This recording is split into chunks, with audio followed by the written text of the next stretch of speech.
James, Colin, hey, congratulations on your new film. He Never Thanks. Left. Thank you, Gabe. Appreciate it. Thanks, man. Yeah, I always find it fascinating on there's all these different type of serial killer films, but you guys actually did a film not quite serial killerish, but from the perspective of the fugitive. But tell us where the original idea came from. The original idea is it was more of a crime thriller before it became the slasher film. It was really accumulation of people. Man, I have a background in law enforcement, and so this character I'd been incubating in my head for a long time, and then during the pandemic, I just had a lot of time to write, and I kind of came up with this idea, this one location kind of movie, and it kind of expanded from there. But it was very much a crime thriller to begin with, and then my creative partner Michael Ballas suggested throwing just the legendarium of a masked killer into it, just to kind of bring it into the horror genre. And that was the answer I was looking for because that piece, once I plugged it into the script, it just made it flow. And so that was very much it for me. And then Colin, you can hit out about how you came into it. Yeah, I met James at a little film festival in St. George, Utah, and I saw the film that he and Michael had produced previously, and and I was impressed by it. I really genuinely was just the caliber of the production value and because a lot of times you'll see no budget horror flicks or any flick really, and anyway, and they kind of fall short. Whereas I thought, no, these guys have some credibility, and in terms of storytelling and craft. So and it was just great to meet James and just to get to know him as a human being. And because a lot of times when you're working on a film or somebody's got a great idea, it's like, yeah, well, good luck, because a good idea isn't a movie. It's just a good idea. And he struck me as a guy, and him and Michael again, that didn't talk about stuff. They'd rather show you what they've done than talk about what they're gonna do. And I found that to be, well, let's just say professional, and I wanted to be involved. And I want to mention that the character Gabriel itself is was a fascinating character because he was going through that mindset of I want to say desperation in his own, but yet being haunted at the same time. Can you guys talk more about that? And James, I guess getting into that how can you say that madness of Gabriel? Well, I mean, my job ultimately was to kind of give Colin a palette to draw from. We talked a lot about the character building up to the shoot. I had him watch a couple movies of American History X, for example, where there's that criminal character, just a few things like that. And then he and I would just talk through who this guy is. I'd tell him some stories that I had experienced again at work and things like that. And so we kind of knew going in who Gabe was, but once we got into that motel, Colin just kind of went. And at that point, it was like, okay, he's doing something really cool with this. Let's make sure we capture it.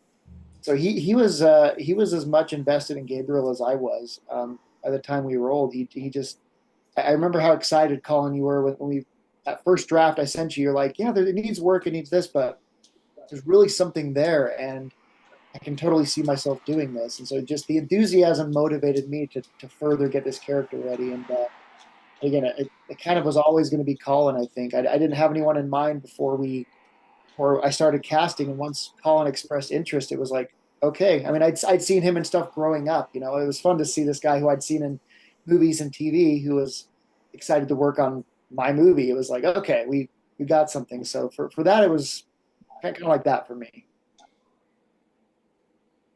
Now, this location, can you guys talk about the motel that you actually used in the film and how you actually prep it as basically the major location for basically the setting of the whole movie?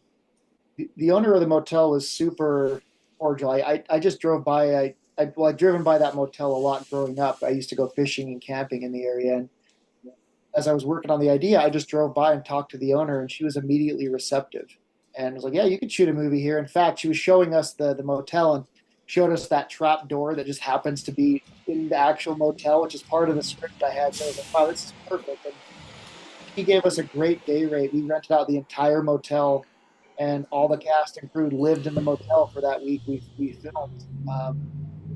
So it was providence, it was luck, but it was also Joyce just being so gracious and just giving us that opportunity to use it. Because, yeah, I mean, how else are you going to rent out another full motel? It was isolated enough we could afford it, but it was also isolated and iconic looking. It was just the perfect setting for it. Were there challenges in filming in such a small, cramped space? Colin, Was it cramped? how about you Well, take? yeah, well, yeah, certainly. But that was also the blessing because so much of the film takes place in one room with four walls. And but again, I have to tip my hat to Michael Balliff, who was our cinematographer and our camera person, because that's hard to do. Not only that, but there was a mirror in the room, and often that can completely screw you. Michael figured out a way to use it to not hide the mirror, not take it off the wall. We're going to actually incorporate it. And so much of this is happening also so very, very fast. So often you might have to prep the snot out of something because also the actors will show up and they're going to move. They're going to move according to what's happening in the scene, and the blocking may even vary. So I got to hand it to both James and Michael to figure out a way. How do we stay in this room? Because the audience is trapped in there with them, and you want to keep that sense of being claustrophobic.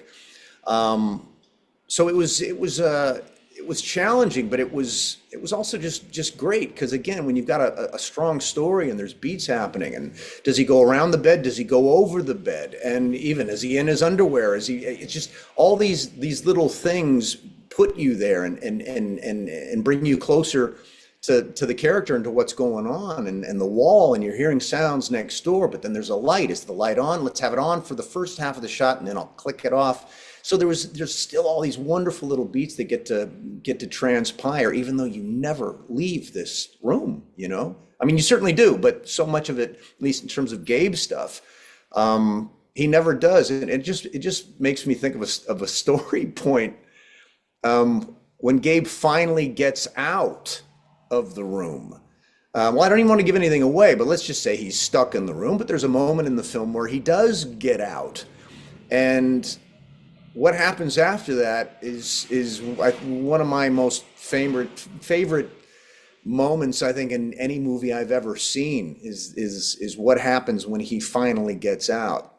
Uh, and again, don't want to give anything away, but like it was a treat, man. It's a blur, but again, I just tip my hat to James and Michael and what it felt like you were part of a company. I didn't feel like an actor on a set. I felt like I was part of a company. Whether